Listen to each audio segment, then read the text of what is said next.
नज़रीन, drama serial Chaalbaaz की आज की वीडियो बहुत दिलचस्प है, पूरी देखिएगा। चैनल को सब्सक्राइब नहीं किया तो सब्सक्राइब जरूर कर लीजिएगा। आयशा की माँ कहती है, आखिर तुम्हें इन दोनों को देखकर जलन क्यों होती है? आयशा कहती है, इसलिए कि वो दोनों बहुत खुश हैं।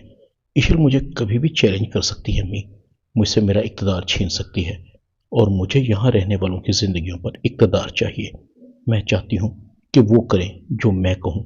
मुसर्रत कहती है, ये ठीक नहीं है, तुम वही गलती दोहरा रही हो जो मैंने की थी और इसका नतीजा मैंने देख लिया।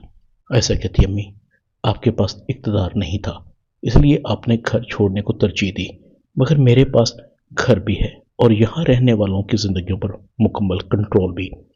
इस बार घर मैं नहीं छोड़ूंगी, कोई और घर छोड़कर जाएगा। मैं ईशल को इस घर से ही नहीं बल्कि आशिर की जिंदगी से भी निकाल दूंगी। मुसर्रत कहती है, तुम उन दोनों को अलग नहीं कर सकोगी, क्योंकि ईशल और आशिर दोनों एक दूसरे से बहुत मोहब्बत करते हैं। दो मोहब्बत करने वालों को इतनी आसानी से अलग नहीं किया जा सकता। हाँ, उन दोनों को अलग करने में तुम एक्सपोज ना हो जाओ। अगर तुम एक्सपोज हो गई तो तुम्हारे हाथ से सब कुछ निकल जाएगा। हमारी बूढ़ी हड्डियों में अब दुख देखने का हौसला नहीं है। ऐसा कहती है, आप फिक्र मत करें, हालात मुकम्मल तौर पर मेरे कंट्रोल में हैं। मुसर्रत कहती है, तुम एक बार फिर सोच लो। बाज़-औक़ात लगता है सब कुछ आपके हाथ में है, मगर होता नहीं। आयशा कहती है, आप बेफिक्र रहें। आयशा चली जाती है। उसकी नज़र एक बार फिर आशिर और ईशल पर पड़ती है। वो अब भी उसी तरह अपनी ज़िंदगी को एंजॉय कर रहे थे। आयशा दोनों को घूर कर देखती है। आशिर और ईशल, मना लो जितनी खुशी मनानी है, शायद आज के बाद तुम्हें ये मौका दोबारा न मिले। अनाया कहती है, आप यहाँ खड़ी क्या कर रही हैं आबी? आशिर और ईशल को देखकर आपको बहुत जलन हो रही है ना? आप चाहकर भी उनका कुछ नहीं बिगाड़ सकती। अभी आपकी सल्तनत गिरने वाली है। इस घर में आपके इक़्तिदार का सूरज गुरूब होने वाला है। बहुत जल्द आप एक्सपोज हो जाएंगी। ऐसा कहती है, तुम मुझे एक्सपोज करोगी? तुम्हारे पास है ही क्या? अगर मैं चाहूँ ना तो 1 मिनट में तुम्हारा माजी सबको दिखाकर तुम्हें किसी को मुंह दिखाने के लायक नहीं छोड़ूंगी। वो रोहान जिसे तुमसे मोहब्बत है, तुम्हारी मोहब्बत के लिए दीवाना होता जा रहा है, वो तुम्हें धक्के मारकर घर से निकालेगा। अनाया कहती है, मुझे अपना तो पता नहीं कि मेरा अंजाम क्या होगा, अलबत्ता आपका अंजाम मैं अपनी आंखों से देख रही हूँ। ईशल लाएगी आपकी जिंदगी में कयामत। आपके झूठ, आपकी मकरू चालें सब बेनकाब हो जाएंगी। असद भाई, जब उनकी आंखों से काली पट्टी उतर गई ना, तो तुम्हें कोई नहीं बचा सकेगा। अब भी मेरा मशवरा है, मान लें, खुद भी जिए और दूसरों को भी जीने दें। दूसरी तरफ हामिद और आबिद दोनों भाई इकट्ठे थे। आबिद कहता है, समझ नहीं आ रही, घर का माहौल दिन ब दिन क्यों खराब हो रहा है। मैंने अपने बच्चों को एक दूसरे का एहतराम करना सिखाया है, मगर अब डर रहा हूं किसी एक की गलती, बेवकूफ़ी की वजह से मोहब्बत और एहतराम की वो रस्सी कमज़ोर ना पड़ जाए। हामिद इशारों से कहता है, नहीं, तुम बहुत अच्छे हो, ऐसा कभी नहीं होगा।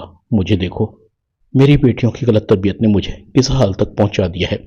अनाया ने मुझे मुंह दिखाने के लायक नहीं छोड़ा। आबिद कहता है, मुझे कुछ समझ नहीं आ रही, तुम क्या कहना चाहते हो? तुम्हें तो खुश होना चाहिए, तुम्हारी दोनों बेटियों की शादी हो गई है और वो तुम्हारे सामने खुश भी हैं।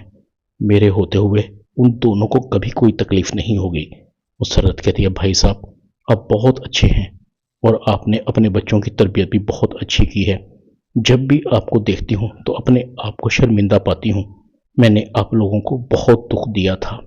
एक बेटे को उसकी माँ से दूर कर दिया। आबिद कहता है, मुसर्रत, पुरानी बातों को भूल जाओ, जो होना था वो हो गया। मुझे खुशी है कि तुमने हमसे दूर जाकर अपनी बेटियों की तरबियत बहुत अच्छी की है। तुम्हारी अच्छी तरबियत ने मेरे सारे दुख कम कर दिए। दूसरी तरफ ईशल अनाया को कहती है, अनाया, जिस तरह से तुम आयशा भाभी को टफ टाइम दे रही हो, उससे तो साफ नजर आ रहा है तुम्हारे और आयशा भाभी के दरमियान कोई शदीद जंग जारी है। तुम आयशा भाभी को दिल से पसंद नहीं करती, इसकी वजह जान सकती हूँ। अनाया कहती है, वो है ही ऐसी, दूसरों को झोंकाकर उन्हें खुशी मिलती है और मुझे उनकी यही बात अच्छी नहीं लगती। ईशल कहती है, बस इतनी सी बात? अनाया कहती है, आपको ये इतनी सी बात लगती है? इस घर में जो कुछ आपके साथ हो रहा है, आप अपनी मर्जी से सांस भी नहीं दे सकती। ये तो शुक्र है आशिर भाई बहुत अच्छे हैं, आपको अपनी कंपनी देते हैं, तब जाकर आपको थोड़ी सी राहत मिलती है। ईशल कहती है, हाँ, ये तो ठीक कहा तुमने। वैसे रोहान तुम्हारा बहुत ख्याल रखता है, मैंने तुम दोनों को देखा था रात को चुपके से निकल रहे थे। अनाया मुस्कुरा देती है, फिर तो आपको ये भी पता होगा कि हम किस वक्त वापस आए थे। और ऐसा अभी ने हमें कुछ नहीं कहा, लेकिन तुम्हारे साथ बहुत गलत किया था। इशल कहती है तुम्हारी तो वो बहन है, इसलिए तुमसे कुछ नहीं कहा। रोहान भी आ जाता है। वाह क्या बात है, आप दोनों को एक साथ देखकर मुझे बहुत खुशी होती है। क्या बातें हो रही थी, क्या कोई मुझे भी बताएगा? इशल कहती है तुम दोनों भाइयों की तारीफें हो रही हैं। हम दोनों कंपेयर कर रहे थे कौन ज्यादा अपनी बीवियों से मोहब्बत करता है। रोहान कहता है फिर क्या देखा आपने? यकीनन आशिर भाई इशल भाभी आपसे बहुत मोहब्बत करते हैं। हाँ अलबत्ता, अगर मैं अपनी बात करूं तो मैं अनाया से बहुत मोहब्बत करता हूं, मगर अनाया का पता नहीं कि ये भी मुझसे मोहब्बत करती है या नहीं। अगर नहीं भी करती तो कोई बात नहीं, मुझे इससे फर्क नहीं पड़ता। एक दिन जरूर आएगा जब ये भी मुझसे उतनी ही मोहब्बत करेगी जितनी मैं इससे मोहब्बत करता हूँ। ईशर कहती है ये तुम्हारे हाथ में क्या है? रोहान कहता है इसमें भी कुछ है, ये तो मैं सिर्फ इनाया को ही दिखाऊंगा। रोहान अनाया को अपने साथ ले जाता है। उन दोनों को जाता देखकर ईशर मुस्कुरा देती है। ये रोहान कमाल का लड़का है। अनाया कहती है क्या दिखाना चाहते हो रोहान, क्यों मुझे यहाँ लाए हो? रोहान अनाया को गिफ्ट दिखाता है। अनाया को बहुत पसंद आता है। ये तो बहुत खूबसूरत है, मेरे लिए लाए हो? रोहान कहता है तुम्हें अच्छा लगा? अनाया कहती है ही बहुत अच्छा, मैं इसे संभाल कर रखूंगी। रोहान कहता है मुझे खुशी है कि तुमने मेरे लाए हुए गिफ्ट को एक्सेप्ट कर लिया है। अब मुझे यकीन आ गया है एक ना एक दिन तुम मुझे भी एक्सेप्ट कर लोगी। दूसरी तरफ बानो वापस चली जाती है। जरीना बानो को देखकर कहती है तुम यहाँ क्यों आ गई? मैंने तुम्हें मना किया था कि कुछ भी हो जाए तुम वापस नहीं आओगी। बानो कहती है बीवी जी मैं तो आना ही नहीं चाह रही थी, मगर मुझे वहां से जबरदस्ती भेज दिया गया। वो है ना इशल बाजी की चिठानी, अल्लाह माफ करे, बहुत चालबाज औरत है, दूसरों को लताड़ने का मौका तो हाथ से नहीं जाने देती।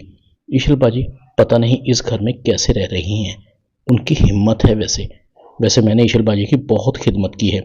जरीना कहती है वो ऐसा बहुत चालबाज मक्कार औरत है, खुद को जितना अच्छा शो करती है अंदर की उतनी ही काली है। ऐसी औरतों को मैं खूब जानती हूँ। एक तो वजाहत ने मेरे वहां जाने पर पाबंदी लगा दी है, वरना उस जैसी औरत को तो मैं 1 मिनट में सीधा कर देती। जरीना टहल रही थी। वजाहत कहता है अब क्या हो गया? जरीना कहती है वही ऐसा मक्कार चालबाज, उसने मेरी बेटी का वहां जीना हराम कर दिया है। मैं आपको बता रही हूँ वजाहत, अगर अब की बार वहां मेरी बेटी के साथ कुछ गलत हुआ तो मैं उसे अपने साथ घर वापस ले आऊंगी। वजाहत खामोश हो जाता है। ईशर आशिर को कहती है आशिर आयजा भाभी और अनाया हैं तो दोनों बहनें, मगर इनकी नेचर में जमीन आसमान का फर्क है। आशिर कहता है हाँ आयजा भाभी बड़ी हैं, इसीलिए काफी सुलझी हुई हैं, मगर अनाया जुबान की तेज है, बोलते हुए बिल्कुल भी नहीं देखती। उसे छोटी होने की वजह से काफी रियायतें मिल जाती हैं। ड्रामा चालबाज में इतना ही। चैनल को सब्सक्राइब कर दें, वीडियो को लाइक कर दें और बेल आइकॉन के बटन को दबाकर ऑल पर क्लिक कर दें ताकि आपको मेरी नई आने वाली वीडियो का नोटिफिकेशन फौरन मिल सके। अपना ख्याल रखिएगा। अल्लाह हाफिज।